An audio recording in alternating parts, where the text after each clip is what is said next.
La clase va a estar dada por la doctora Victoria Carvelli, que es residente de sorpresa, que es una invitada de lujo, a quien después voy a presentar.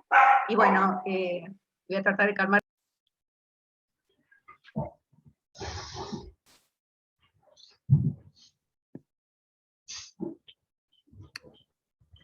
Hola, ¿ahí se me escucha? Sí, Victoria. Perfecto. Bueno, buenos días a todos. Yo soy María Victoria Carvelli, soy residente de tercer año del servicio y hoy vamos a hacer una breve charla sobre enfermedad cardiovascular en la mujer. Primero, me pareció importante hablar o entender por qué hay que hablar sobre enfermedad cardiovascular en la mujer, y esto se debe básicamente a que en el último tiempo hay un incremento en la prevalencia de la enfermedad cardiovascular en la mujer. 1 de cada 3 mujeres va a sufrir un infarto o una ACV en Argentina, y por cada mujer que muera por cáncer de mama, 8 lo van a hacer por causa cardiovascular. Esto se debe a que hay una inserción en la sociedad de la mujer en sus múltiples roles, con el consecuente aumento del consumo de tabaco, el estrés, el sedentarismo, hipertensión y falta de controles cardiológicos. Hay un retraso en la consulta por la forma de presentación inespecífica de los síntomas cardiovasculares en la mujer, y a su vez se subestima los propios síntomas por parte de las mujeres. Y por último, y no menos importante, hay una falta de concientización y de prevención sobre los factores de riesgo cardiovasculares, ya que tradicionalmente se ha considerado la enfermedad cardiovascular propia del hombre, por lo cual no se hacen las campañas de concientización necesarias, como por ejemplo se hacen para el cáncer de mama o de útero. Para que se den una idea, 1 de cada 4 mujeres reconoce las afecciones cardíacas como una amenaza para su propia vida. Primero, me pareció importante hablar sobre el impacto de los factores de riesgo cardiovasculares, ya que si bien comparten mujeres y hombres factores de riesgo cardiovascular tradicionales, el impacto sobre las mujeres es distinto, y a su vez las mujeres tienen factores de riesgo específicos que no suceden en los hombres.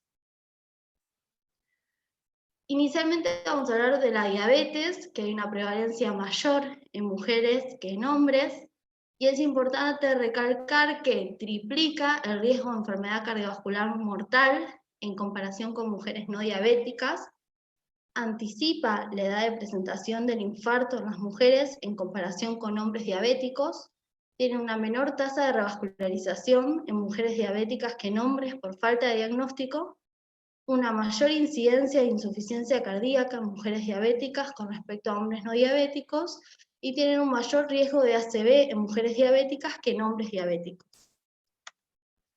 La hipertensión arterial tiene una prevalencia de las mujeres de 67% por sobre el hombre 57%. Hay una mayor incidencia de hipertensión en mujeres mayores de 60 años, con menor control respecto a los hombres. Aumenta 7 veces el riesgo de ACV en mujeres versus los hombres, que aumenta 3 veces el riesgo de ACV. Hay un desarrollo de hipertrofia concéntrica, que es más frecuente en mujeres, con una peor implicancia clínica, y los datos recientes informan un empeoramiento de la conciencia y el tratamiento de la hipertensión durante la última década, especialmente en mujeres, y se ha visto que no logran las cifras tensionales adecuadas y el control es menos óptimo que en los hombres. La dislipemia tiene una incidencia de 45% en mujeres versus en hombres un 40%, y genera un mayor riesgo de tener enfermedad coronaria en las mujeres con respecto al hombre. La obesidad es más frecuente en mujeres con respecto al hombre, y además tiene un mayor impacto en el desarrollo de enfermedad coronaria. Las mujeres tienen más prevalencia de sedentarismo, favoreciendo la obesidad, y la grasa epicárdica promueve el desarrollo de aterosclerosis, y la perirrenal acelera la disfunción renal.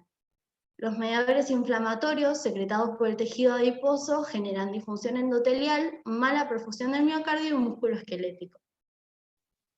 Después hay factores de riesgo no convencionales, como por ejemplo la depresión, la mayor frecuencia en mujeres de enfermedades autoinmunes e inflamatorias que duplican el riesgo de enfermedad vascular, ovario poliquístico, menopausia temprana e historia de preeclampsia, que muchas veces no le damos la relevancia necesaria y muchas veces incluso no indagamos sobre estos factores de riesgo.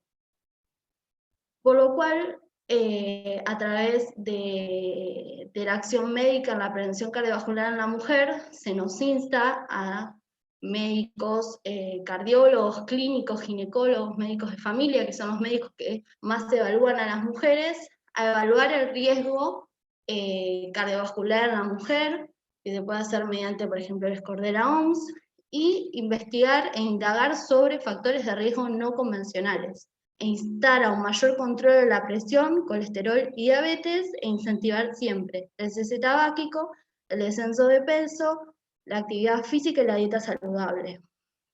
Incluso una herramienta validada para medir el riesgo cardiovascular en mujeres de mediana edad es evaluar el score de calcio con TC, que tiene un valor pronóstico más alto que en los hombres. Y recalcar y estar alerta a factores de riesgo no convencionales, como por ejemplo antecedente de preeclampsia, diabetes gestacional, parto pretérmino, antecedente de aborto espontáneo, enfermedades autoinmunes, menopausia prematura, poliquistosis ovárica, tratamiento de reemplazo hormonal e hígado graso. Muchos de estos factores no convencionales, como dije antes, son exclusivos del género femenino. Ahora vamos a hablar un poco de menopausia, entendiendo que las mujeres experimentan cambios importantes en las hormonas sexuales a lo largo de su vida, que pueden afectar el riesgo de enfermedad cardiovascular. Mientras que los factores de riesgo cardiovascular tradicionales predominan en la vejez, existen varios factores de riesgo específicos en la mujer y variables de riesgo inflamatorio que influyen en el riesgo de una mujer a una edad más joven y mediana. La transición de la menopausia tiene un efecto adverso adicional al envejecimiento que puede requerir una atención específica para garantizar un perfil de riesgo cardiovascular y calidad de vida óptimos. Sabemos que los niveles bajos de estrógeno después de la menopausia se relacionan con una función vascular alterada, mayor inflamación y regulación positiva de otros sistemas hormonales, como por ejemplo el sistema renina-angiotensina-aldosterona, el sistema simpático. La disminución de la función endotelial comienza en la menopausia temprana, el medio hormonal cambiante está asociado con alteraciones en la composición corporal, por ejemplo, la masa grasa aumenta predominantemente en las regiones central y visceral, mientras que en la magra disminuye después de la menopausia. Este tejido adiposo visceral secreta citoquinas inflamatorias, como lo son el factor de necrosis tumoral e interleuquinas, generando inflamación crónica y estrés oxidativo, que esto hace que aumente la resistencia a la insulina, favoreciendo el síndrome metabólico, favoreciendo a su vez enfermedades cardiovasculares. Es importante recalcar que las mujeres menopáusicas tienen de 2 a 3 veces mayor prevalencia de síndrome metabólico en comparación con mujeres premenopáusicas que tienen similar edad. También hay una transición en la menopausia que altera el perfil lipídico. Sabemos que los niveles de colesterol LDL y triglicéridos aumentan y el HDL tiende a ser más bajo. Hay un fuerte aumento de la presión después de la menopausia, básicamente por cambios hormonales en la vasculatura y cambios metabólicos. Y favorece una reactividad inmunológica, la menopausia, aumentando trastornos inmunitarios reumáticos y endocrinos, como por ejemplo trastornos tiroideos, que son más prevalentes en mujeres que en hombres y se asocian con un mayor riesgo de enfermedad cardiovascular. La pérdida de estrógenos se relaciona con reducción del gasto energético, promoviendo hiperfagia y la obesidad favorece la depresión, que aumenta la ingesta de alimentos, la privación de sueño y reduce la actividad física, siendo esto un círculo vicioso. Las mujeres con síntomas menopáusicos graves tienen un perfil cardiometabólico desfavorable con hiperreactividad del sistema simpático en comparación con las asintomáticas, lo que hacen que puedan tener incremento de la frecuencia cardíaca. Ahora, para hablar un poco de insuficiencia cardíaca, es importante recalcar que en mujeres predomina la insuficiencia cardíaca con función preservada en comparación con los hombres, que predomina la función deprimida. Esto se da en parte por el aumento de la incidencia en mujeres de diabetes y obesidad, que determina el proceso inflamatorio sistémico implicado en la fisiopatogenia de la función preservada, generando un estado proinflamatorio microvascular que reduce la actividad de la óxido nítrico sintetasa en células endoteliales, limitando la biodisponibilidad de óxido nítrico para los cardiomiocitos, generando esto difusión diastólica y fibrosis. A su vez, otro factor, etiología probable para tener en cuenta en las mujeres es que sabemos que, por ejemplo, el cáncer de mama es uno de los más prevalentes en el género femenino y puede generar una miocardiopatía inducida por el tratamiento oncológico, como es la quimio y la radioterapia. Entendiendo que la quimio y la radioterapia generan daño e inflamación en endotelio cardiovascular, que conduce a inflamación del miocardio, estrés oxidativo y fibrosis. Como sabemos, no hay un tratamiento específico para la insuficiencia cardíaca de función preservada, lo que genera un peor pronóstico a largo plazo. Básicamente hay que reducir la congestión y la reversión de la fisiopatología subyacente, para lo cual hay que actuar sobre la hipertrofia del VI, la fibrosis miocárdica, la activación neurohormonal, la hipertensión, la frecuencia cardíaca y la isquemia. Todo esto con un bajo nivel de evidencia. Después, para hablar un poco de cardiopatía isquémica en mujeres, es importante recalcar que las mujeres suelen tener manifestaciones atípicas que generan dificultades para la percepción de sus propios síntomas, muchas veces siendo subestimados por las mujeres, lo que acarrea una demora en la consulta y por ende en el tratamiento. Lo más frecuente es que suelen manifestarse como una epigastralgia, asumiendo el médico esto como un síndrome digestivo y retrasando el diagnóstico de algo coronario.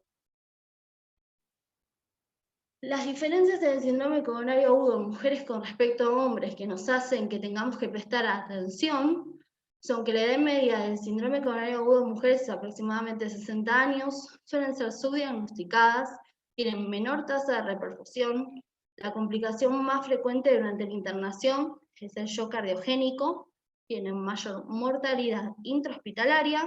Tenemos que entender que el tratamiento tiene que ser distinto, el clopidogrel es menos efectivo en mujeres que en hombres, no tanto así el ticagrelol y el prasugrel, por lo cual debería ser nuestra terapéutica elegida, y que la mayoría de las mujeres no tienen enfermedad coronaria obstructiva. Por lo cual, entendiendo que las mujeres, tanto en la internación, le aumenta el riesgo de complicaciones como el shock cardiogénico, con una mayor mortalidad, necesitamos estrategias dirigidas con perspectiva de género. En cuanto a la angina microvascular, es una entidad muy frecuente en mujeres. Sabemos que la circulación coronaria está dada por arterias capilares y vénulas, que son vasos de conductancia que ofrecen poca resistencia, y prearteriolas y arteriolas, que forman parte de la microvasculatura, que ofrecen gran resistencia y son las que controlan el flujo sanguíneo coronario.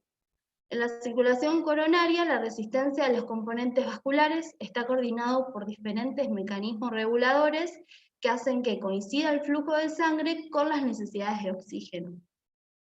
El endotelio vascular produce gran cantidad de sustancias vasoactivas que presentan un papel clave en la regulación del tono vascular y consecuentemente del flujo sanguíneo arterial. El tono vascular está dado por una respuesta balanceada entre sustancias vasoconstrictoras y vasodilatadoras, por ejemplo, vasoconstrictoras como tromboxanos y endotelina, y vasodilatadoras como el óxido nítrico y la prostaciclina. Cuando hay una disfunción endotelial, hay un desequilibrio entre la liberación de sustancias vasodilatadoras y vasoconstrictoras, llevando a una incapacidad de las arterias coronarias para aumentar el flujo sanguíneo coronario en cuanto a las necesidades, y esto termina produciendo angina microvascular. Para el diagnóstico tenemos pruebas funcionales que van a determinar una disminución del flujo de reserva coronario, y se puede hacer la prueba de acetilcolina intracoronaria, que se basa en que la respuesta fisiológica del árbol coronario a la administración de acetilcolina, cuando el endotelio es fisiológico, es normal, se da la vasodilatación mediada por óxido nítrico. Así, si detenemos si vemos que hay una vasoconstricción arterial con la administración de acetilcolina, es indicativa de una disfunción endotelial. El tratamiento está dado por cambios en el estilo de vida, control de factores de riesgo cardiovascular, estatinas, los beta-bloqueantes, que son primera línea, y en segunda opción, blocantes cálcicos, como por ejemplo el litiazem. Ahora vamos a hacer una breve reseña de ciertas cardiopatías que afectan a la mujer, como por ejemplo lo son la miocardiopatía periparto. Es una entidad caracterizada por insuficiencia cardíaca con función sistólica reducida que afecta a mujeres hacia el final del embarazo o en el posparto inmediato. Puede ser leve, con una recuperación completa, como también generar una alta morbimortalidad significativa, como tanto materna como fetal. Se caracteriza por una FEI menor a 45%, descartando otras causas que la justifiquen. Hay que priorizar la estabilidad hemodinámica materna durante el embarazo y se debe iniciar tratamiento tanto para la insuficiencia cardíaca como para la anticoagulación, entendiendo que ya de por sí el embarazo es un estado de hipercoagulabilidad asociado al reposo que va a tener la mujer, más la disfunción del ventrículo izquierdo y la dilatación ventricular, favorece la aparición de trombos. El tratamiento mínimamente debería durar 6 meses, con un nuevo ecocardiograma para evaluar la función ventricular. No hay un punto exacto que diga hasta cuándo debe durar el tratamiento, pero básicamente se trata de que la mujer recobre su función ventricular normal y esté en una buena clase funcional asintomática. Si esto no sucede, debería seguir con el tratamiento para insuficiencia cardíaca. Es importante considerarla, pensarla precozmente e instaurar rápido el tratamiento para disminuir la mortalidad materno-fetal. Y en caso de que la mujer quiera nuevo embarazo, se deberá acudir a la consulta y evaluar si se puede o no. Disección coronaria espontánea es una forma infrecuente de presentación del síndrome coronario agudo. Puede ir desde una angina inestable hasta muerte súbita. En el 90% de los casos se dan mujeres que no tienen factores de riesgo cardiovascular. Es más probable en el periodo posparto y se define como una separación no traumática y no iatrogénica de las paredes de la arteria coronaria. La descendente anterior suele ser el vaso más afectado. El diagnóstico se basa en angiografía y puede requerir la realización de pruebas de imágenes intravasculares. Y brevemente, síndrome de Takotsubo, pues más adelante va a haber una charla exclusivamente de esto, entendiendo que clínicamente se presenta como un síndrome coronario agudo. El 80% de los pacientes son mujeres posmenopáusicas con un disparador emocional, con la consecuente descarga adrenérgica, y está caracterizado por una valorización apical del ventrículo izquierdo con ausencia de enfermedad coronaria obstructiva. Bueno, un poco como conclusión, nosotros habitualmente cuando evaluamos los factores de riesgo cardiovascular, consideramos al género masculino como un factor de riesgo cardiovascular, y ahora por todo lo antes mencionado, pareciera que esto debería reverse, entendiendo que no solo los factores de riesgo tradicionales tienen un mayor impacto en las mujeres, sino también que las mujeres tienen factores de riesgo propios que incluso se dan desde etapas más tempranas de la vida, como son el embarazo, el puerperio, el posparto, con lo cual deberíamos rever si el factor de riesgo cardiovascular género es para el hombre, y no para la mujer. Hay que recalcar el impacto diferente que generan los factores de riesgo cardiovascular clásicos en la mujer, evaluar la presencia de factores de riesgo exclusivos en las mujeres, entendiendo que el embarazo, el parto, el puerperio son momentos de alto riesgo en cuanto a enfermedad cardiovascular, pudiendo llevar a muerte precoz. Las enfermedades cardiovasculares en la mujer son subdiagnosticadas y subtratadas. A su vez, las mujeres están infrarrepresentadas en estudios clínicos, hay que promover el ingreso de las mujeres a estudios científicos, y hay una falta de concientización sobre la enfermedad cardiovascular en la mujer, y no solo por los pacientes, sino también por los propios médicos. Necesitamos lograr estrategias dirigidas con perspectiva de género, tanto en prevención como en tratamiento. y entender que la igualdad de género no es solo cuestión de derecho y justicia, sino también es crucial para producir investigación de calidad y brindar el mejor cuidado a los pacientes. Lograr una mayor comprensión de enfermedad cardiovascular en la mujer va a ayudar a optimizar las medidas diagnósticas y terapéuticas. Muchas gracias.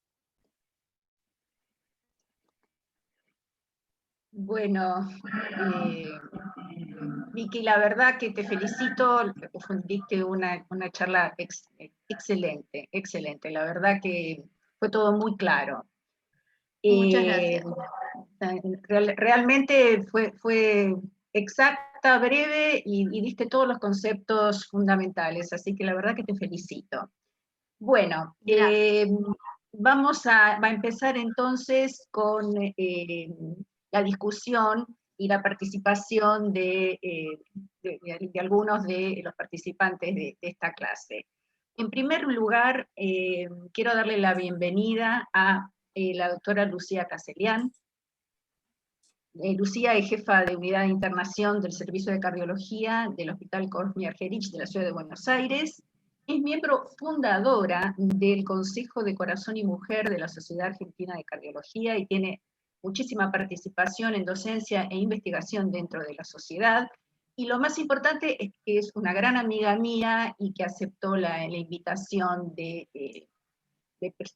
venir a esta clase y de darnos un poco su experiencia, brindarnos su experiencia en cuanto a este tema que ahora tiene mucha vigencia, como dijo muy bien Vicky al final, ¿no? Tanto en la política de género, pero también en la salud de las personas. Así que, Lucía, te quería hacer una pregunta con respecto a tu experiencia en la investigación que has hecho sobre este tema. ¿Cuál es la situación actual de las cardiopatías en la mujer en nuestro país? Y si sigue la tendencia mundial o si tiene características propias. Y ahora te voy a dejar. Sí. Bueno, ante todo, muy buenos días a todos. Muchas gracias a los directores del curso por la invitación a este curso tan prestigioso del Servicio de Cardiología del Hospital Ramos Mejía. Para mí es un honor participar. Agradecerle a Rita, que es realmente amiga y muy buena profesional, que me dio la posibilidad de estar hoy acá. Bueno, como ya comentaron, Victoria hizo un resumen muy bueno, muy perfecto, porque hizo una revisión total de toda la cardiopatía en la mujer. Con respecto a qué pasa con la mujer y el varón, cuáles son las diferencias en la República Argentina, yo tengo algunas diapositivas que, si ustedes me permiten, se las puedo mostrar como para que quede un poco más grabada toda esta información. Si puedo compartir pantalla. Creo que estás, fíjate si estás, sí, yo, ¿podés? ¿Estoy autorizada? Sí. Sí, a ver, fíjate. Perfecto. Si no intentamos de otra manera. No, estoy. Perfecto. Bien, entonces, lo que nosotros vemos en la República Argentina, como comentó ya previamente Victoria, que la primera causa de muerte es la enfermedad cardiovascular, tanto en varones como en mujeres. Esto viene estable desde ya hace varios años. Fíjense, tenemos más de 100.000 pacientes con una proporción de 50.000 y 51.000 entre varones y mujeres. Lejos, en segundo lugar, sigue el cáncer, y en tercer lugar tenemos a las enfermedades respiratorias. Cuando vemos específicamente qué es lo que pasa, es lo que ya se sabe realmente y que se está tratando de difundir, que una de cada 3 de las mujeres que fallecen se mueren de enfermedad cardiovascular. Acá las líneas en rojo lo están demostrando. Y en segundo lugar es la enfermedad oncológica, el cáncer. 1 de cada 5 mujeres se muere por enfermedad oncológica. Son relaciones similares a las del varón, pero quiero decir que entonces tanto el varón como la mujer tienen la misma distribución. Cuando esto ya lo vemos en Argentina, primera causa enfermedad cardiovascular, segunda cáncer y tercera enfermedad respiratoria, como ya lo vine diciendo, pero ¿qué pasa en Estados Unidos? En Estados Unidos la distribución es la misma. Y fíjense qué interesante lo que pasó el año pasado. Esto acaba de publicarse en el JAMA. El año pasado tuvimos la pandemia del COVID, que tuvo un valor de mortalidad altísimo, en Estados Unidos en especial, 345.000 muertes por COVID en Estados Unidos. Pero esto, lo que quiero recalcar de esta tabla, es que la enfermedad cardiovascular sigue siendo la primera causa de muerte allá, con casi 700.000 muertes. Entonces, esto hay que pensarlo, proponerlo, discutirlo con las autoridades actuales para darse cuenta que, a pesar de la pandemia, la enfermedad cardiovascular sigue siendo la primera causa de muerte. Entonces hay que prestarle atención, porque probablemente el año pasado, si bien nuestros valores de atención, tanto en el hospital de ustedes como nosotros, tuvimos muy bajos, infartos, muy bajas internaciones por todas las otras patologías cardiovasculares, sin embargo sigue siendo la primera causa de muerte. En Europa ocurre lo mismo. El 37 y el 38%, tanto en varones como en mujeres, son causas cardiovasculares de muerte. Entonces tenemos que pensar y replantearnos la situación. Entonces vamos a hacer un poco de historia. Los papiros de Egipto que encontró Evers allá por hace más de 2000 años antes de Cristo, decían que al hombre que tenía un disconfort cardíaco, con dolor en el brazo y del lado del corazón, la muerte estaba cerca. Esto es una descripción de angina. Un poco más cercano, en el siglo XVIII, William Heberden habla en su tratado de Angor Pectoris y dice: yo he visto 100 personas con este desorden, solo 3 eran mujeres, el resto varones, todos acercándose a los 50 años. Y en 1960, llamativamente, la American Heart Association dice y plantea un lema que era: ¿cómo puedo ayudar a mi esposo a protegerse de la enfermedad cardiovascular o del corazón? Bueno, ¿nosotros qué sabemos? Sabemos lo siguiente. En el siglo XVIII se publicó una novela muy interesante donde la heroína era una mujer de origen judío que quería estudiar el Talmud, pero para poder estudiar el Talmud no podía porque era mujer, entonces se tenía que disfrazar de varón para poder llevarlo a cabo. Acá está la novela, pero por ahí la novela se hizo más famosa porque se transformó en una película que interpretó Bárbara Streisand. Y se plantea que la enfermedad cardiovascular de la mujer, hace ya bastante tiempo atrás, más de 30 años, se empezaba a plantear como el síndrome de Gentle, en el cual a la mujer no le prestaban atención a su dolor o enfermedad cardiovascular, sino que se tenía como que disfrazar de varón para que le prestaran atención. Entonces, esto es como que empieza a cambiar el paradigma de la enfermedad cardiovascular en la mujer. Y ya a partir de la última década del siglo pasado, se empieza a darle un poco más de importancia a la enfermedad cardiovascular de la mujer. Por eso, desde la Sociedad Argentina de Cardiología se creó el área de corazón y mujer en el año 2005, y desde entonces estamos trabajando para concientizar. ¿Y por qué ocurre esto? Para concientizar acerca de la enfermedad cardiovascular de la mujer, que ya está más que probado, por todo lo que estuvimos viendo hasta ahora, que es la primera causa de muerte.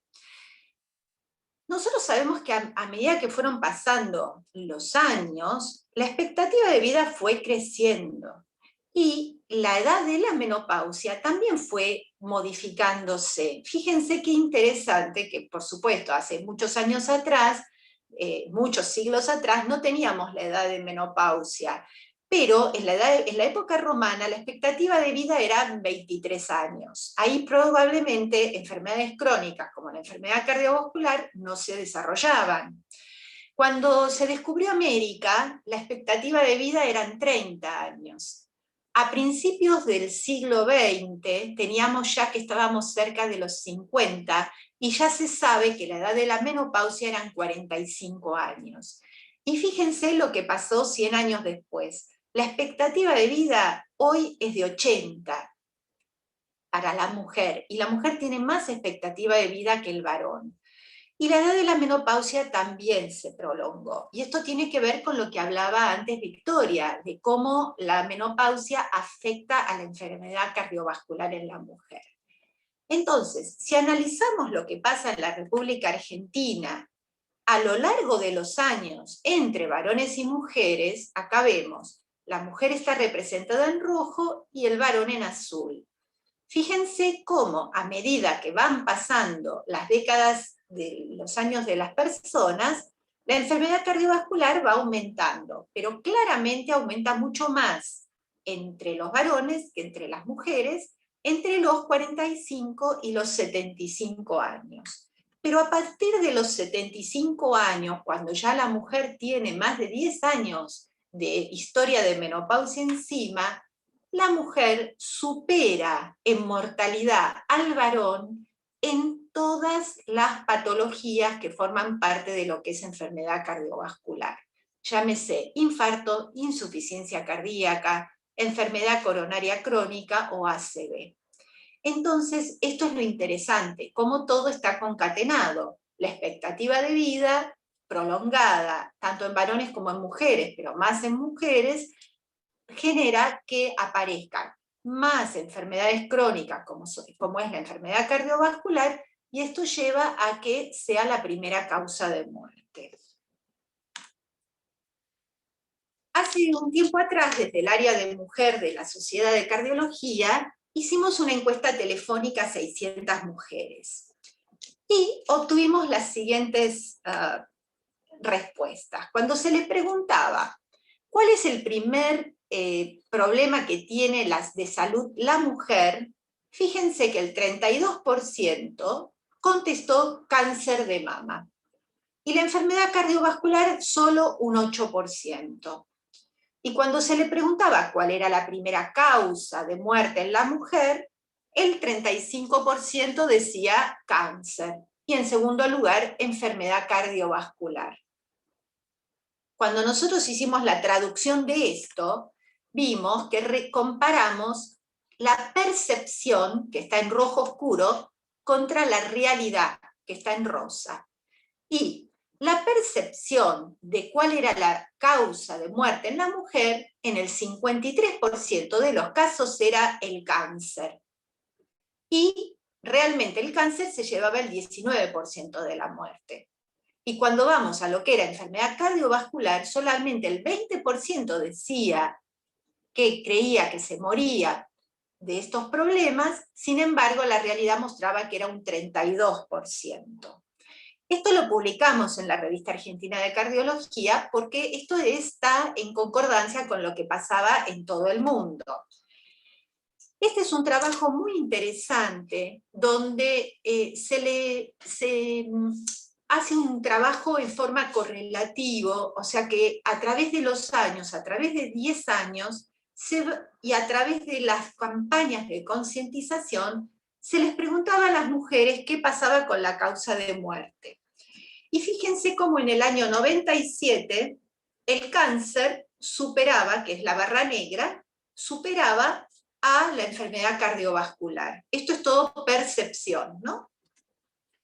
Y se hicieron las campañas de concientización, de educación, a nivel de la población general, y a medida que fueron pasando los años, a lo largo de 10 años, encontramos que cuando se les preguntaba lo mismo, aumentaba el porcentaje de enfermedad cardiovascular como causa de muerte. Y el cáncer disminuía. Por lo tanto, se plantea que hay que olvidarse de la visión bikini, que significa que la mujer se muere por cáncer de mama y cáncer de útero. La mujer se muere por enfermedad cardiovascular. En todo el mundo occidental y acá en la Argentina también. Cuando vamos específicamente a ver qué pasa con el infarto agudo de miocardio, sabemos que en la SAC hubo una encuesta de infarto en el 2005, y en ese momento lo que encontramos es que claramente la prevalencia de infarto era mayor en el varón que en la mujer. 75% eran varones. La reperfusión exitosa tenía una diferencia estadísticamente significativa. Los varones tenían un 57% contra 44% de las mujeres. Y fíjense qué bajo era el porcentaje de angioplastia primaria con respecto a los varones.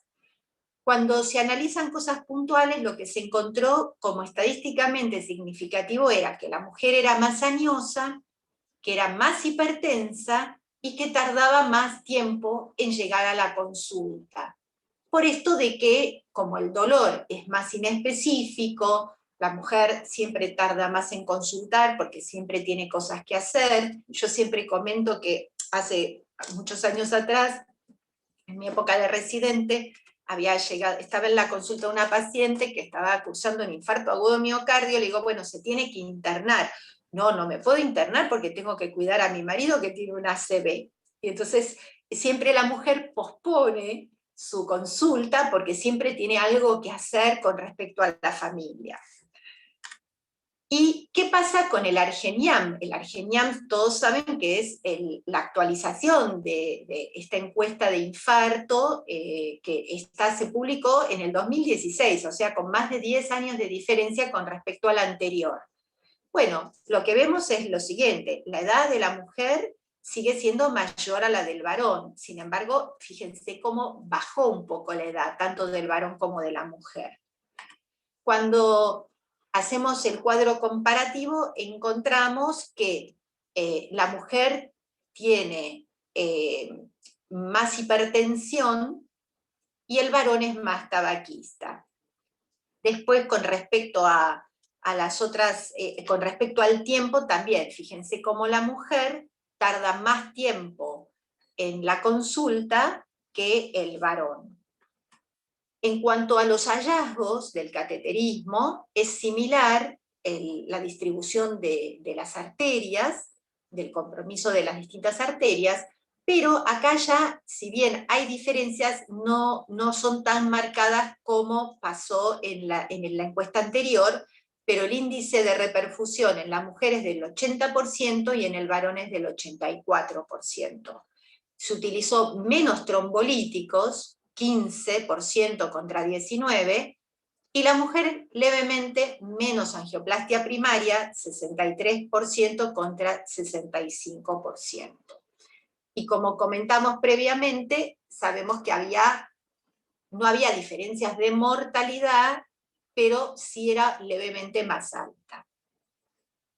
Acá les quiero mostrar la experiencia del Hospital Argerich. Ustedes saben que estamos todos en red con todos los hospitales del gobierno de la Ciudad de Buenos Aires, y las angioplastias primarias se derivan al hospital y después vuelven a su lugar de origen.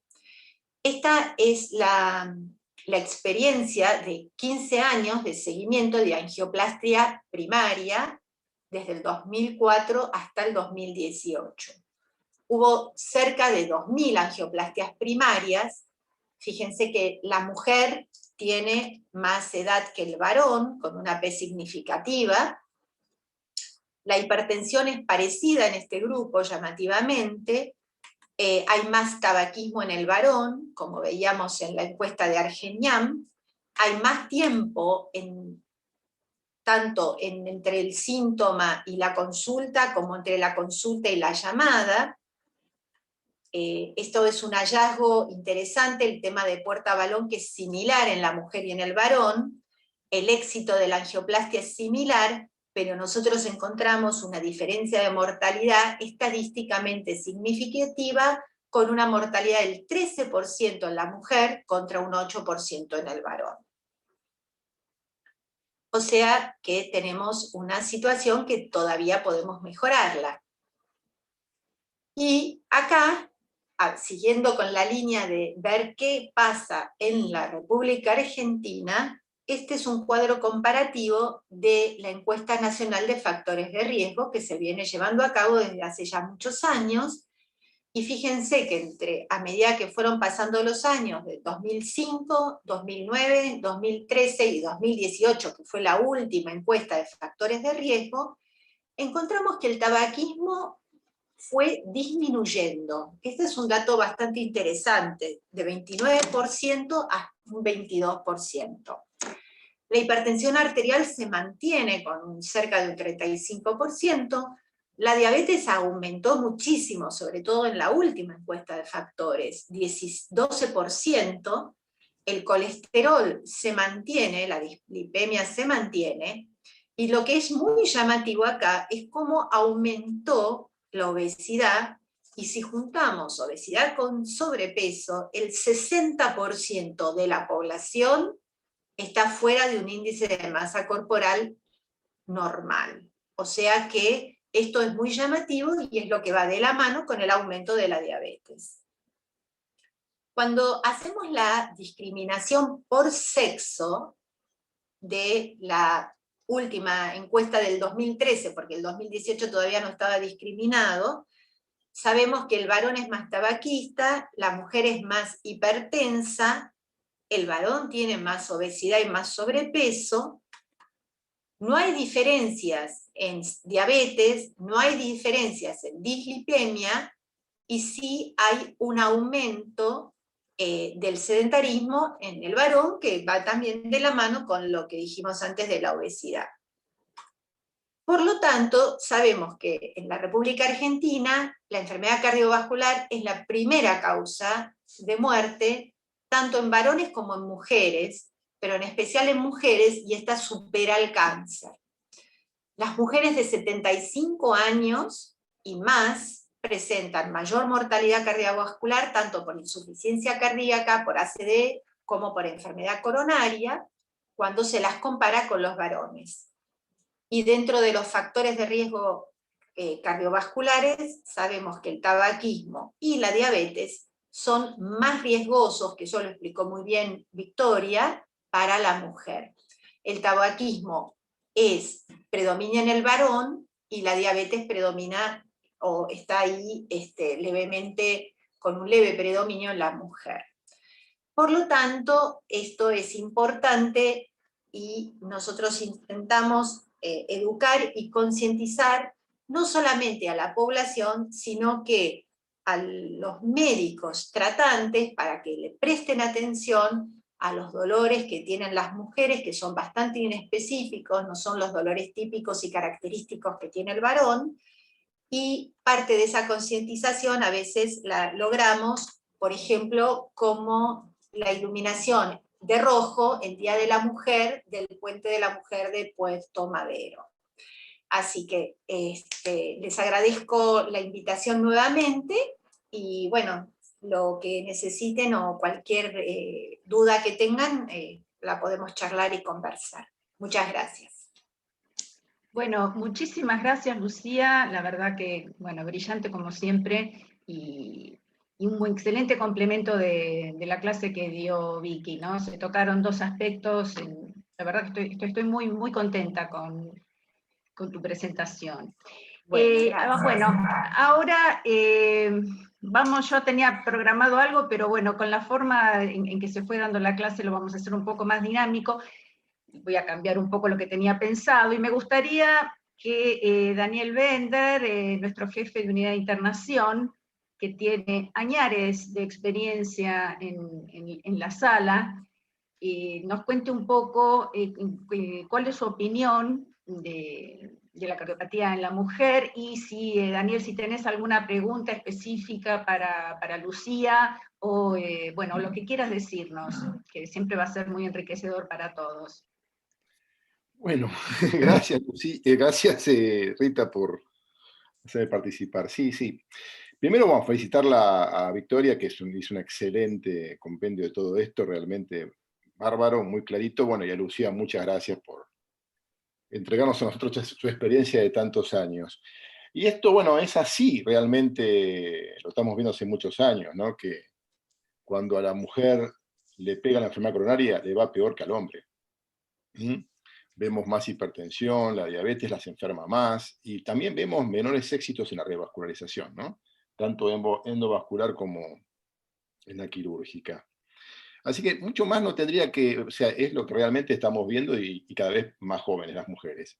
Y creo que esto va también a decir que uno tiene tanta experiencia, es un animal de consultorio, y en el conurbano bonaerense yo veo muchísima, más todavía, enfermedad cardíaca en la mujer que en el hombre, porque también, bueno, los cuidados con respecto a la obesidad, diabetes, el trabajo, la vida, los hijos, y bueno, y vemos muchísimo, yo veo muchísima enfermedad coronaria, creo que está más en la mujer que en el hombre. Así que mucho más que eso no tendría que agregar a todo lo que han dicho realmente Lucía y Victoria. Y agregando este tema que también tocaron, el tema COVID, justamente estábamos hablando con Manolo Lagos, lo que yo he visto, ¿no? en la práctica diaria, las complicaciones cardiovasculares que hemos tenido el año pasado y hasta ahora este año, ¿no? Con respecto al COVID. Y me mostró un trabajo del SHAC de febrero del 2021, en la cual la enfermedad coronaria, toda la enfermedad cardíaca aumentó muchísimo, y la enfermedad coronaria más. Es impresionante la diferencia que tiene con insuficiencia cardíaca, con diabetes. Es impresionante porque esto viene porque nos contaba uno de los chicos, el secretario de ahí de Ezequiel, que él hace SAME los días miércoles, que el año pasado tenían llamados cualquier cantidad de gente que iban a la casa y que estaban muertos. Entonces vino hablando esto de la enfermedad cardíaca, que nosotros no la veíamos. Lo que pasa es que se morían porque la gente no consultaba. Ahora estamos llenos porque la gente a partir de octubre y septiembre empezó a salir. Y bueno, y salió este tema de que me contó Manolo y me envió ayer justamente el artículo, que es impresionante cómo aumentó la enfermedad coronaria básicamente en el COVID. Bueno, no tendría mucho más para decir, y felicitar realmente a Victoria y a Lucía por la actualización que nos han hecho de este tema. Bueno, muchas gracias, Daniel. Alejandro Tomati, ¿querías decir algo?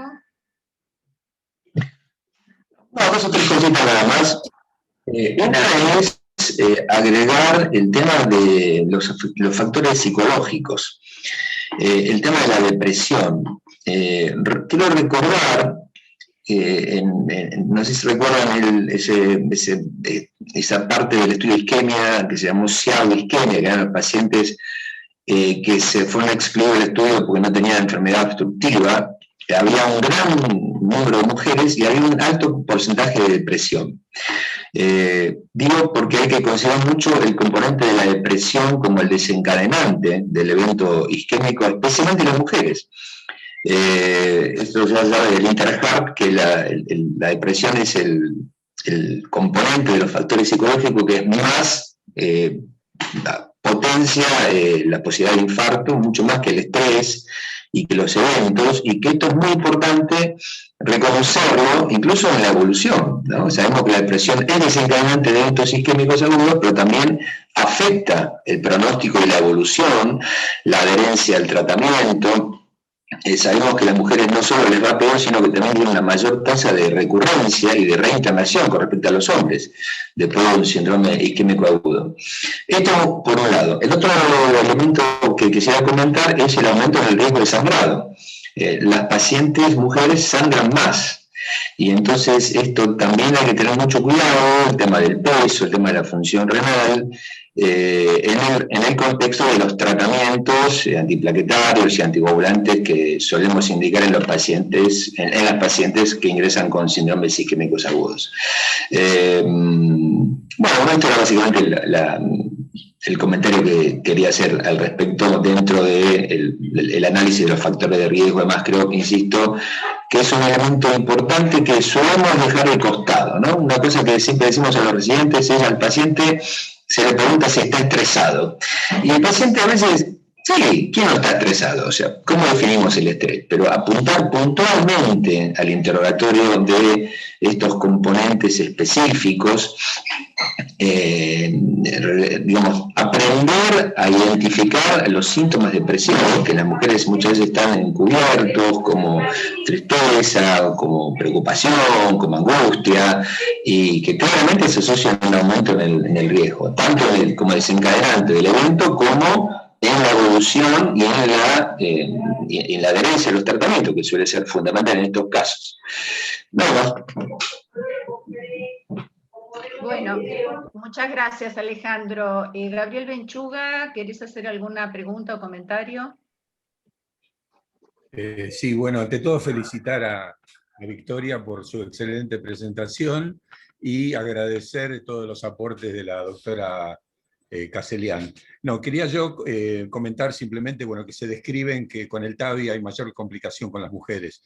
Quería, bueno, a ver si alguno podía comentar algo más, que habitual se ha descrito mayor oclusión de las arterias coronarias, mayores requerimientos de conversión a cirugía, mayores fenómenos hemorrágicos y vasculares en la implementación de los TAVI en las mujeres. Y otra pregunta que quería hacer, en especial a la doctora Caselian, si hay hay algún lugar para la terapia sustitutiva con estrógenos en algún paciente puntual, en alguna paciente puntual, nada más. Bueno, eso se estudió bastante durante los últimos años, y la terapia de reemplazo hormonal, porque lo que se planteaba era que si la mujer durante la edad fértil con los estrógenos estaba protegida y cuando entraba en menopausia le aparecía la enfermedad cardiovascular, si seguía el tratamiento con reemplazo hormonal, iba a desaparecer o no iba a aparecer la enfermedad cardiovascular.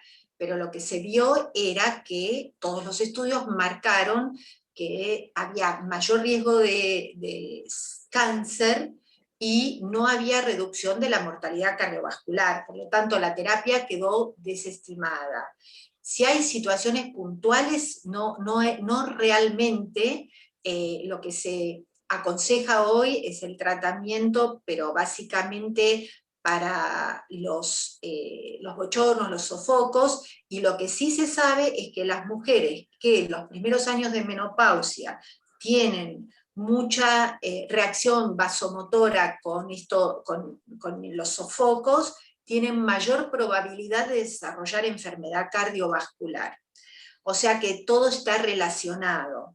Y lo que sí quisiera hacer un comentario que es muy importante: cuando uno interroga a una mujer adulta, siempre tiene que preguntarle si, así como uno pregunta si tuvo gestas, si tuvo partos y todo lo demás, cómo se desarrollaron los embarazos. Porque todas las mujeres que tuvieron durante su embarazo hipertensión gestacional, preeclampsia, eclampsia o diabetes gestacional, tienen duplicado y hasta cuadriplicado el riesgo de que aparezcan factores de riesgo y enfermedad cardiovascular después de la adultez.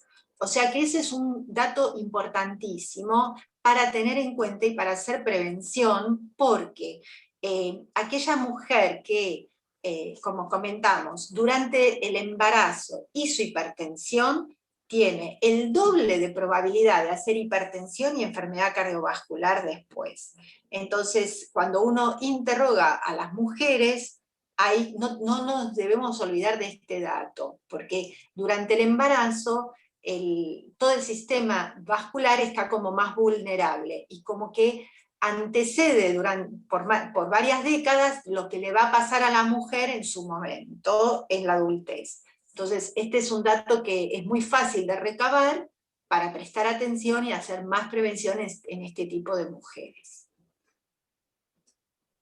Con respecto al TAVI, no lo tengo estudiado, nosotros en el hospital tenemos mucha experiencia con TAVI, no lo tenemos contabilizado, pero es claro que la mujer es más frágil, tiene mayor grado de fragilidad, eso está estudiado con las distintas escalas, y entonces probablemente la complicación, así en mi memoria, los 2 casos de mortalidad que tuvimos periprocedimiento fueron mujeres, pero por complicaciones típicas de por supuesto que eran añosas, nonagenarias y todo lo demás, pero sí, en mi experiencia personal pasa eso. Pero también convengamos que hay más mujeres que van a TAVI que varones, ¿no?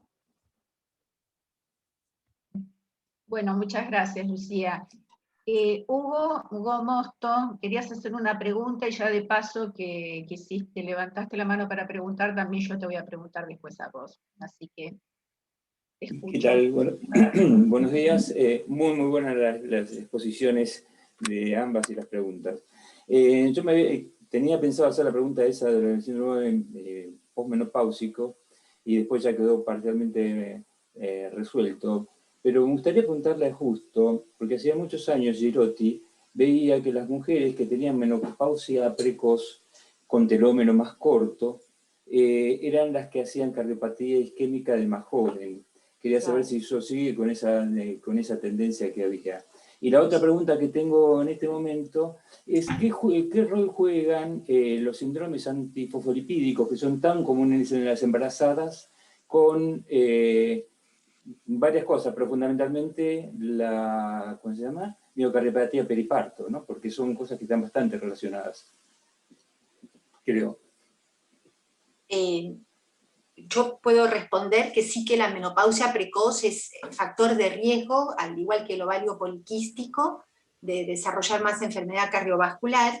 Y con respecto al síndrome antifosfolipídico, lo que se ve es que, como todas las enfermedades autoinmunes, en especial la más prevalente, que es la artritis reumatoidea, tienen una enfermedad cardiovascular. Es la primera causa de muerte y tienen mucha enfermedad cardiovascular. De hecho, nosotros tenemos varias pacientes, porque hacemos un seguimiento en conjunto con reumatología, y tenemos muchas pacientes jóvenes con enfermedades autoinmunes y enfermedad cardiovascular, que uno ve los cateterismos y parecen personas de más de 80 años. Con respecto al síndrome antifosfolipídico puntual que vos preguntaste, nosotros lo buscamos de rutina en mujeres jóvenes. Por ejemplo, no hace mucho tuvimos una paciente de 38 años, tabaquista, que además tomaba anticonceptivos orales y hace un infarto anterior de lesión de DA. Se le hace la angioplastia y al poco tiempo y hace una trombosis venosa. Entonces es raro, ¿viste? Que los pacientes por angioplastias primarias no están tampoco tanto tiempo en la cama como para hacer una trombosis venosa. Entonces, pensamos, la asociación de trombosis venosa, trombosis arterial, se le estudió el antifosfolipídico y era positivo. Así que son asociaciones que en general en las mujeres jóvenes de menos de 40 años nosotros lo pensamos. Le buscamos si tiene enfermedad autoinmune y, como te dije, dentro de las enfermedades autoinmunes, la primera causa de muerte es la enfermedad cardiovascular. O sea que por ser mujer y por ser autoinmune, tienen doble posibilidad de tener enfermedad cardiovascular. Sí. No tanto está relacionada con la miocardiopatía periparto. Aparentemente la miocardiopatía periparto está más relacionado con un déficit vitamínico y en algunos casos lo que se plantea, o sea, lo que todos ya sabemos, ¿no? Que hay situaciones que favorecen la aparición de miocardiopatía periparto, y como los embarazos múltiples, los embarazos gemelares, la raza negra, pero no estaría relacionado con un síndrome antifosfolipídico, por lo que hasta el momento se sabe. No puedo, muchas gracias, no podía activar el micrófono. Rita, ¿tenés alguna pregunta? No, Rita, si me permitís, con respecto a lo que dijo...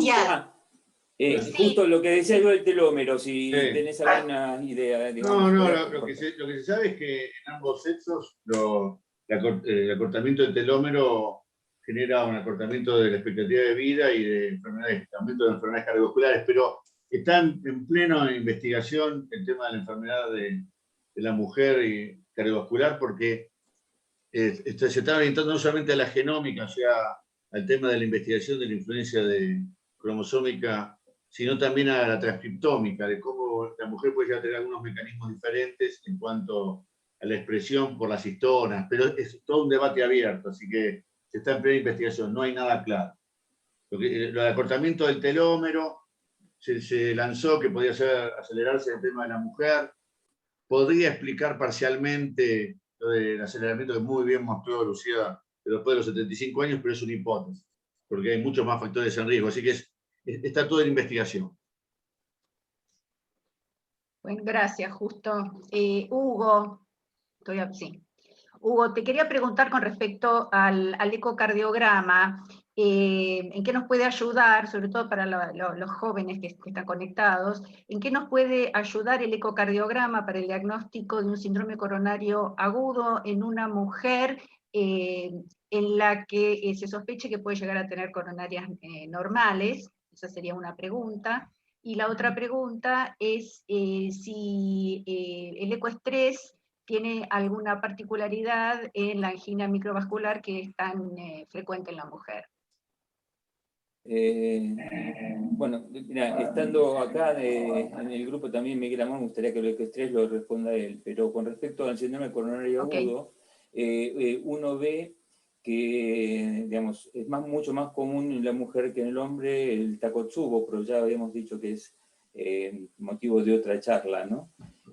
Con respecto a esto, los trabajos que hay, lo que se puede ver, y es importante que uno ve la disfunción aguda de toda la punta, con esa forma característica que usaban los japoneses, por eso se puso el nombre, para cazar pulpos.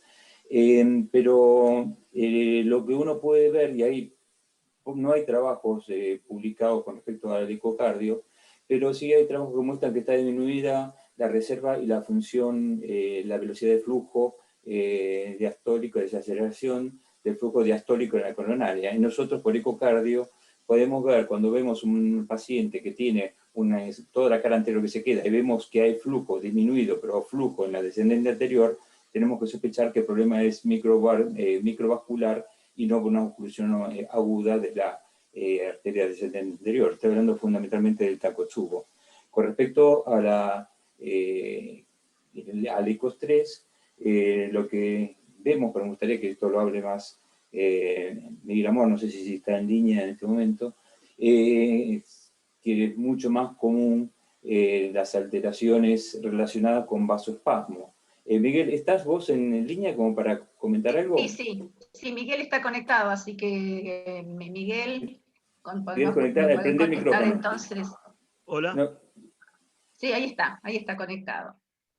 Sí, hola, perdón, Miguel. No sé si me escuchan bien a mí, yo escucho, sí. Tengo que tener el teléfono pegado a la oreja, tengo muy mala señal de sonido. ¿Me escuchan bien? Sí, yo te escucho. Bueno, perdón. Respecto del ecoestrés, bueno, excelente ante todo las dos charlas, lo de Victoria completísimo, dijo todo.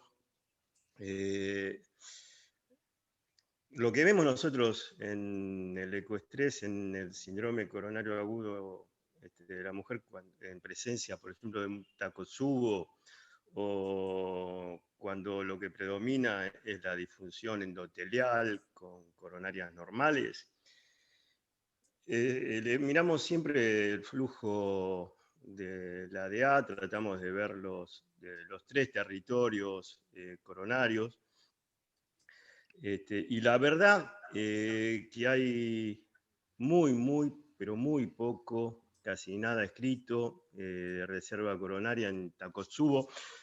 Bueno, por la sencilla razón de que en pleno cuadro agudo no le podés hacer un apremio farmacológico ni ejercicio a un paciente. Pero hay un trabajo de un francés que yo le pasé la bibliografía a Hugo después la comparte con el grupo, donde le mide la reserva coronaria por eco transtorácico en los 3 territorios, y en este trabajo observó que la reserva coronaria estaba disminuida. A las 48 horas lo hace del episodio, no en agudo.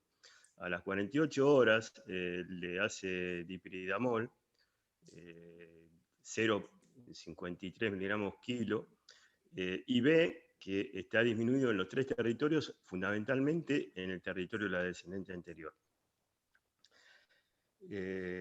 Watanabe tiene un trabajo, pero por cateterismo, por termodilución con solución salina, donde también estudia el flujo coronario en esta población, y ven que está disminuido en los 3 territorios. Y coinciden que el territorio más afectado es la descendente anterior.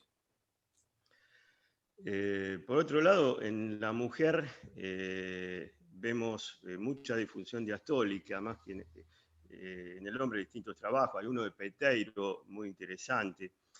El grupo italiano de ECO 2020 también lo muestra, donde hay mucha disfunción diastólica en el apremio, sea farmacológico o por ejercicio.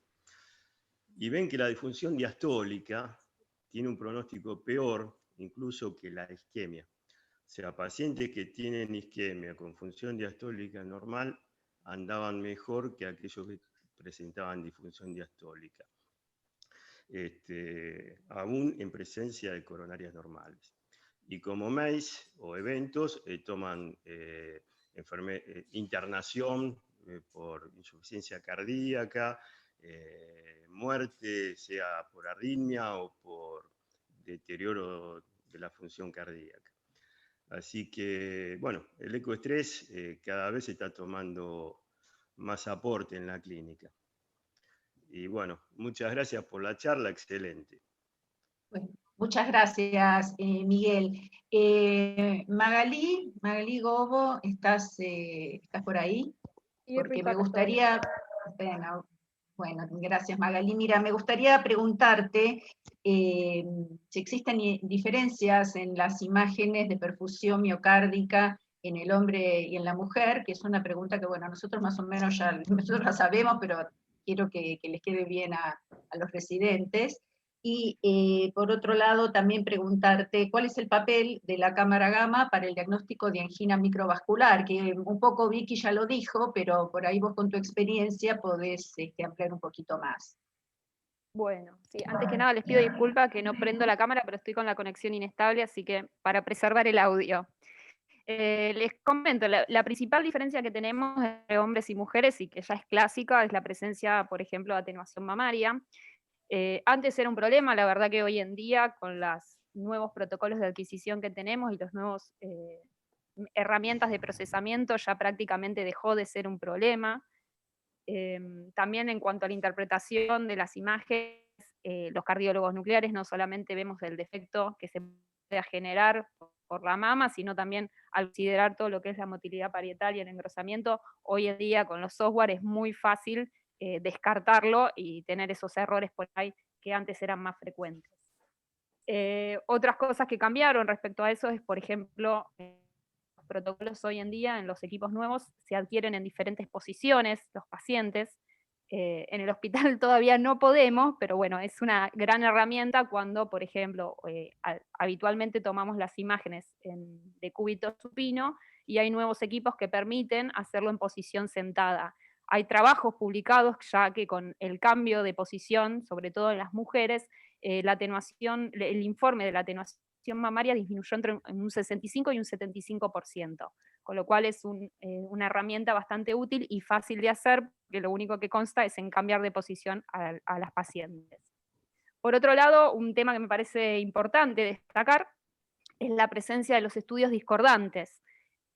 Hay publicaciones también, no es muy frecuente tener un paciente que haga infra-ST en la ergometría y después la perfusión sea normal, pero las publicaciones hablan que hasta el 95% de estos pacientes son mujeres. Quizás antes se interpretaba esto como un falso positivo de la ergometría, no sé si Bender por ahí después querrá acotar algo, pero hoy en día sabemos que esto puede tener otro origen, sobre todo si la paciente no tiene enfermedad coronaria obstructiva ni ninguna otra patología que lo justifique, uno tendría que empezar a investigar todo lo que es la enfermedad microvascular.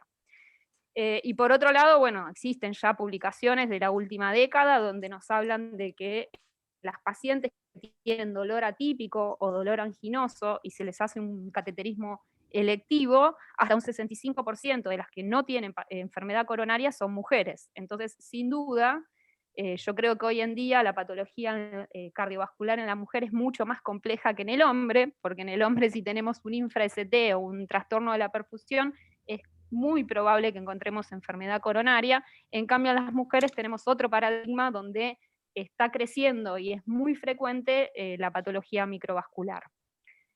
En cuanto, bueno, a lo que vos me preguntas, cómo lo estudiamos con cardiología nuclear, algo hablamos, pero bueno, el gol estándar hoy en día es el PET. Hay nuevas cámaras SPECT que pueden realizar la cuantificación del flujo coronario. Y bueno, la realidad es que podemos hacerlo por diferentes métodos. El avalado es con apremio con dipiridamol, aunque también estamos haciendo nuestra experiencia, como ya les conté en otra oportunidad, con el test del frío, simulando lo que sería un estudio invasivo con acetilcolina. Me parece que, bueno, nada, hacia ahí apunta el futuro de lo que es la enfermedad microvascular en las mujeres, y que en nuestro país, por no tener los métodos necesarios para hacerlo de forma invasiva, me parece que tiene que ser un nuevo, digamos, rumbo, ¿no? Un nuevo camino, no solo con el PET o el SPECT, sino también con eco, obviamente, tomografía y resonancia, que se están viendo en las nuevas publicaciones. Bueno, muchas gracias Magali. Bueno, a ver, tenemos tiempo para alguna pregunta más, y después me gustaría que el doctor Justo Carvajal, es el jefe de nuestro servicio, cierre la charla de hoy. Hugo Mosto, vos tenés levantada la mano, ¿querés preguntar otra cosa?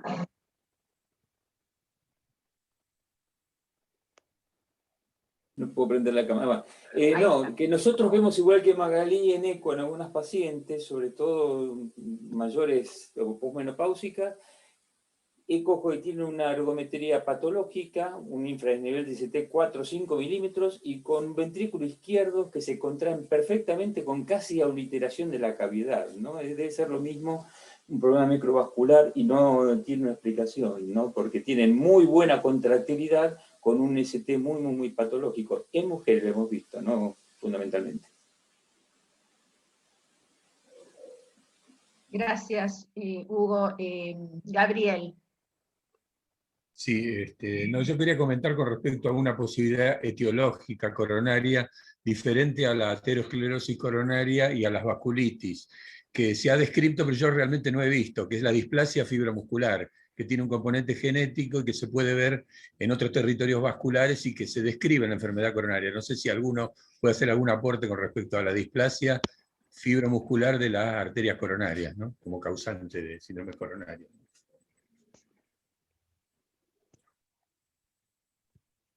¿Alguien tiene alguna respuesta para Gabriel? Yo no. Lucía.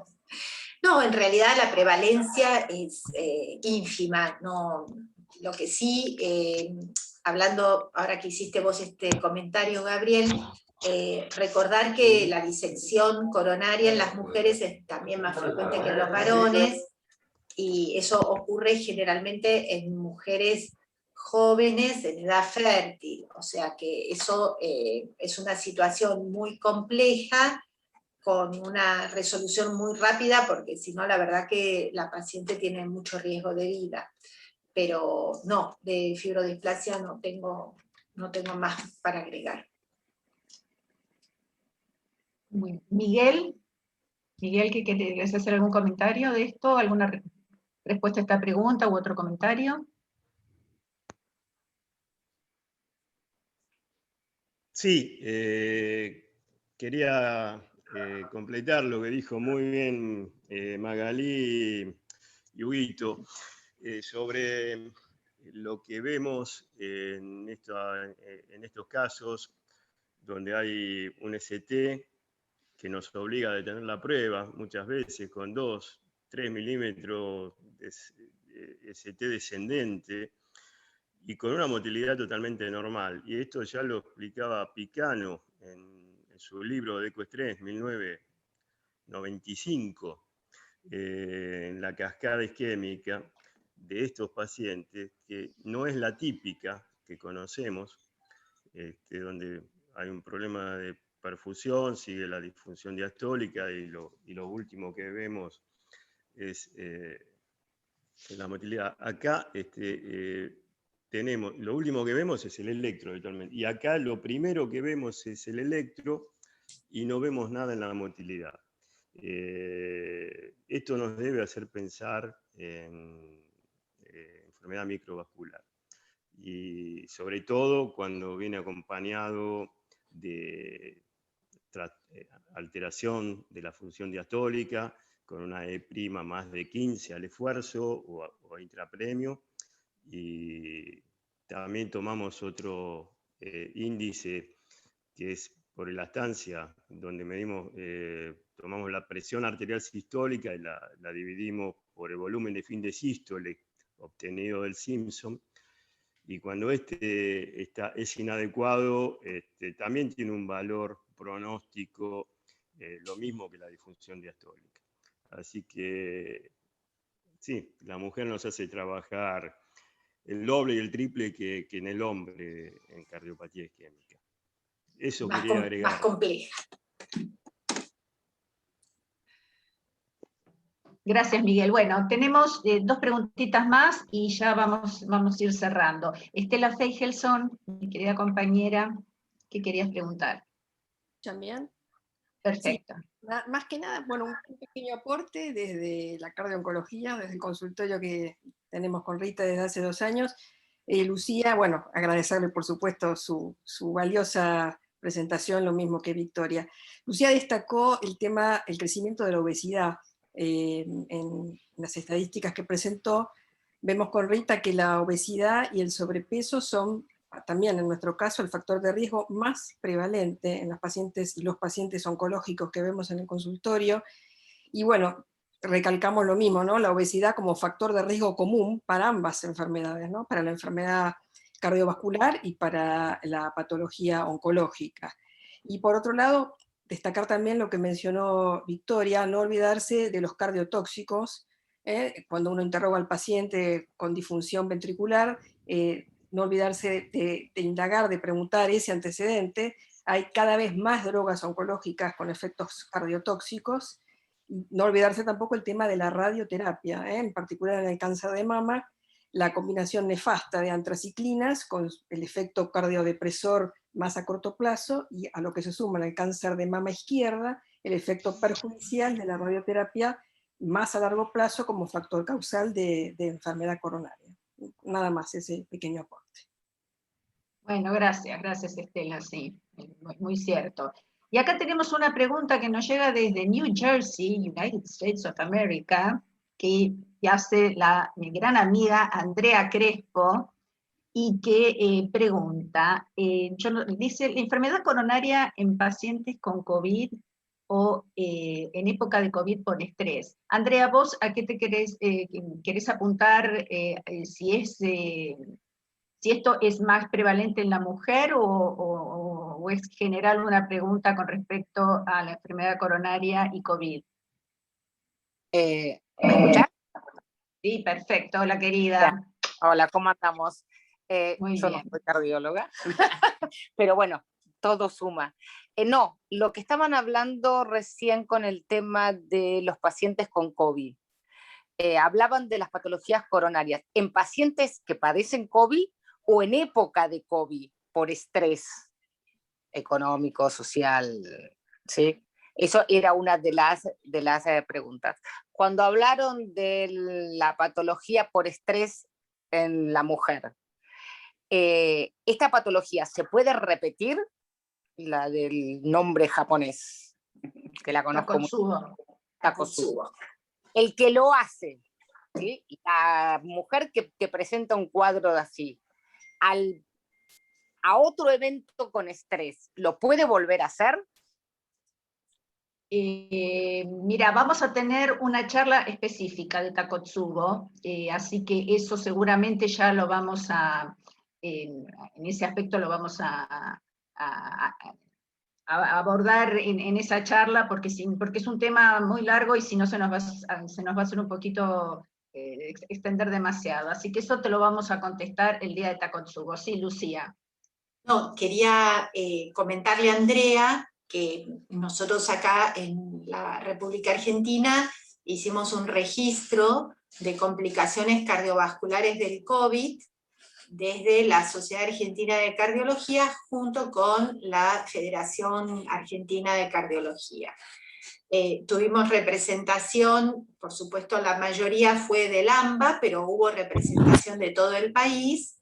Estamos analizando los datos, tuve la suerte de tener en el equipo y trabajar codo a codo con Rita, participó también el Hospital Ramos Mejía con un número importante de pacientes, y bueno, dirigimos esta investigación y ahora estamos analizando los datos. Lo que puedo adelantar es que la presencia de factores de riesgo cardiovasculares fue alta en el grupo de pacientes con COVID, y que esto también predisponía un mayor grado de complicaciones.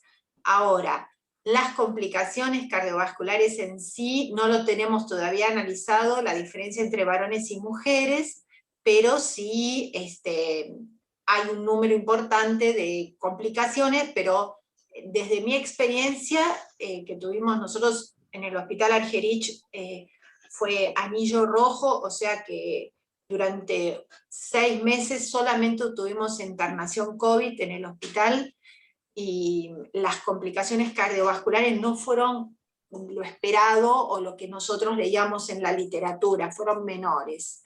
Y sí tuvimos pacientes infartados COVID, muchos de los cuales tenían enfermedad arteriosclerótica, o sea que no creemos que era complicación COVID, sino que era un paciente coronario que tenía COVID agregado, y las complicaciones de infartos agudos o de síndromes coronarios agudos por COVID no fueron muy bajas las que tuvimos en el hospital.